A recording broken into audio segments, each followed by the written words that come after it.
നമുക്ക് എല്ലാവർക്കും കഴിക്കാൻ ഇഷ്ടമുള്ള നല്ലൊരു നാടൻ പലഹാരമാണല്ലേ കൊഴുക്കട്ട. നല്ലൊരു വെറൈറ്റി ടേസ്റ്റുള്ള ഈ ഒരു മഞ്ഞ സുന്ദരി കൊഴുക്കട്ട കഴിച്ചിട്ടുണ്ടോ? ഇതാണ് പഴം കൊഴുക്കട്ട. ഏത്തപ്പഴം ചേർത്തിട്ടാണ് ഈ ഒരു കൊഴുക്കട്ട ഉണ്ടാക്കുന്നത്. ഇതുണ്ടാക്കാനായിട്ട് തേങ്ങയൊന്ന് വിളയിച്ചെടുക്കാം.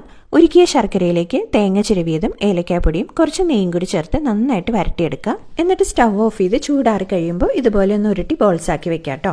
ഇനി ഈ കൊഴുക്കട്ടയ്ക്ക് ആവശ്യമായ ഏത്തപ്പഴം ഒന്ന് പുഴുങ്ങിയെടുത്തിട്ട് അതിന്റെ തൊലിയും നടുക്കുള്ള ഒരു കുരുവൊക്കെ കളഞ്ഞ് നന്നായിട്ട് ഇതുപോലെ ഒന്ന് ഉടച്ചെടുക്കാം. ഇനി ഇതിലേക്ക് അരിപ്പൊടി ചേർത്ത് കൊടുക്കാം.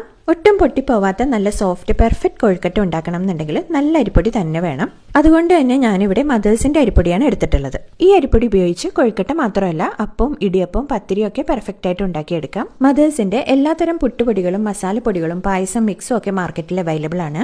ഇതിലേക്ക് 2 കപ്പ് അരിപ്പൊടിയും പാകത്തിനുപ്പും ചേർത്തൊന്ന് മിക്സ് ചെയ്ത ശേഷം കുറേശ്ശെയായിട്ട് തിളച്ച വെള്ളം ഒഴിച്ചൊന്ന് മിക്സ് ചെയ്തെടുക്കാം. കൈകൊണ്ട് കുഴയ്ക്കാൻ പാകത്തിന് ചൂടാറുന്നത് വരെ ഒന്ന് അടച്ചു വെക്കാം. അതിനുശേഷം അതിലേക്ക് കുറച്ച് വെളിച്ചെണ്ണയും കൂടി ഒഴിച്ച് നല്ല മയത്തിലൊന്ന് കുഴച്ചെടുക്കാം. ഇനി കൊഴുക്കട്ട ഉണ്ടാക്കിയെടുക്കാം. കുറച്ച് മാവെടുത്തൊന്ന് ഉരുട്ടിയിട്ട് നടുക്കൊരു കുഴി പോലെ ആക്കിയിട്ട് തേങ്ങ വിളയിച്ചത് വെച്ചു കൊടുത്ത് ഒന്ന് ക്ലോസ് ചെയ്ത് ഉരുട്ടി ഒന്ന് ഷേപ്പാക്കി എടുക്കാം. ഇനി ഇത് സ്റ്റീമറിൽ വെച്ചിട്ട് 20 മിനിറ്റ് ഒന്ന് കുക്ക് ചെയ്തെടുക്കാം.